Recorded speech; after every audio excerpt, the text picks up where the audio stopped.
नारी का महत्व इतना अधिक होने पर भी वर्तमान समय में हमारे देश की अवस्था इस दृष्टि से विपरीत दिखलाई पड़ती है।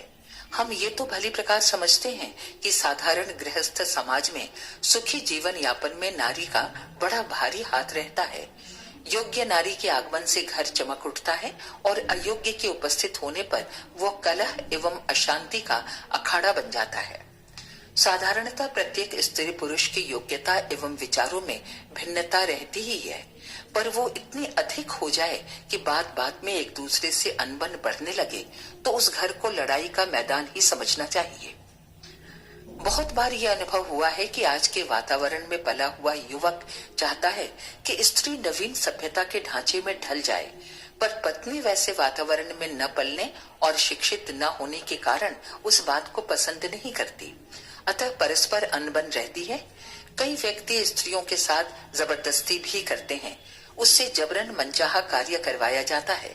करना तो उसे पड़ता ही है, पर उसका भविष्य अंधकारमय हो जाता है, मन दुर्बल हो जाता है, आशाएं और उत्साह विलीन हो जाते हैं।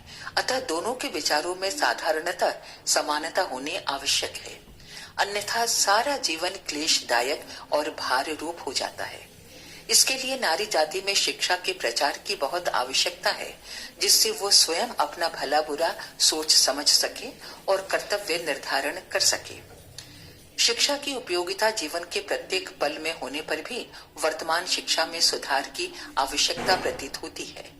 आज की शिक्षित कन्याएं बड़ी फैशन प्रिय हो गई हैं, अतः खर्च बहुत बढ़ जाता है। वे घर वालों के प्रति अपना कर्तव्य भी विसार देती हैं। अतः जिस शिक्षा से वो सुगृहिणी बने उसी की आवश्यकता है। साधारणतया हमारे यहाँ कन्या का जन्म पिता के लिए बड़ा दुखद समझा जाता है, क्योंकि वो पराया घर बसाती है। उसके लिए वर ढूंढने, विवाह करने एवं उसे दहेज देने में बड़ा धन व्यय करना पड़ता है। वास्तव में दहेज प्रथा समाज के लिए अभिशाप बन चुकी है।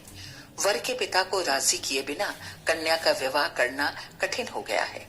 अतः वर्तमान समाज व्यवस्था में सुधार करना परमावश्यक है।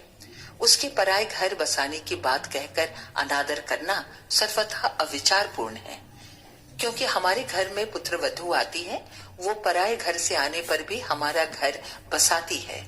ये तो बराबरी का सौदा है।